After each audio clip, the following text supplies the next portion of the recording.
Les paramètres de Milankovitch. Rien que le nom, on a envie d'une petite animation pour bien comprendre. Pas de problème, je suis là pour ça. Depuis 2 millions d'années, la Terre alterne régulièrement entre périodes glaciaires et périodes interglaciaires. Eh bien, la compréhension de cette alternance, on la doit à l'un des plus importants savants du XXe siècle. Ah ok, compris, Milankovitch, c'est bien ça. Exact, Milutin Milankovitch. En fait, ces glaciations et déglaciations sont directement liées à l'ensoleillement de la Terre, à la chaleur qu'elle reçoit, si tu préfères. Eh bien, cette chaleur n'est pas constante et varie en fonction de 3 paramètres astronomiques que l'astronome serbe a découverts. D'où le nom paramètre de Milankovitch. Absolument. Le premier paramètre, c'est l'obliquité de la Terre. On le sait tous, la Terre tourne sur elle-même autour d'un axe incliné. Cette inclinaison est d'ailleurs responsable des saisons. Quand la Terre se présente de cette manière face au Soleil, vous le voyez, les rayons du Soleil sont beaucoup plus concentrés dans l'hémisphère nord que dans l'hémisphère sud. C'est l'été dans l'hémisphère nord et l'hiver dans l'hémisphère sud. 6 mois plus tard, c'est l'inverse. Les rayons du Soleil sont plus concentrés dans l'hémisphère sud, où c'est l'été, que dans l'hémisphère nord, où c'est l'hiver. Seulement, l'inclinaison varie, cycliquement, tous les 41 000 ans. Actuellement, elle est de 23,26 degrés, mais depuis 1 million d'années, elle a varié entre 21,9 degrés et 24,5 degrés. Vous l'aurez compris, plus l'axe est incliné, plus les saisons sont contrastées et inversement. Ok, jusqu'à présent, je suis. Et le deuxième paramètre? Le second paramètre, c'est l'excentricité. On le sait aussi, la Terre tourne autour du Soleil en 365 jours, un peu plus.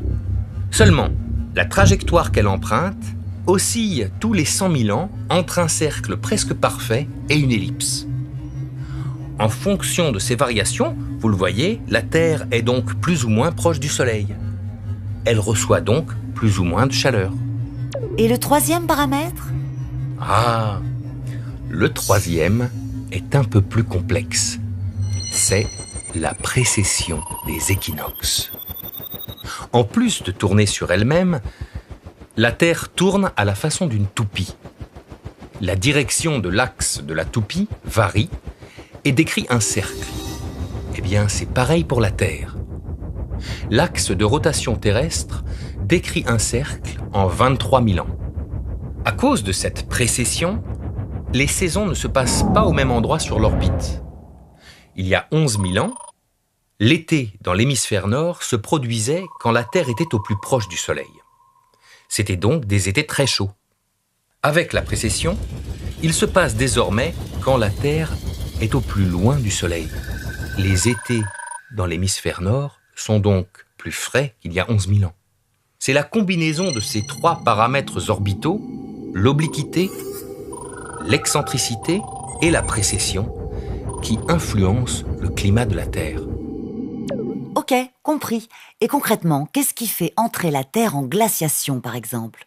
Si la Terre cumule, par exemple, un axe de rotation peu incliné, une orbite faiblement elliptique et avec des étés qui se produisent loin du Soleil, par exemple, des étés donc frais, la glace accumulée en hiver ne fondra pas pendant l'été.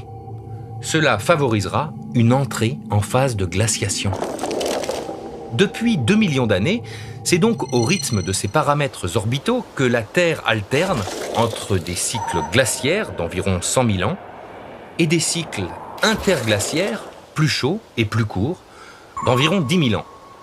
Nous sommes aujourd'hui dans une période interglaciaire inhabituellement longue, qui a débuté il y a 11 000 ans. Elle devrait encore durer 40 000 ans avant de voir la prochaine période glaciaire.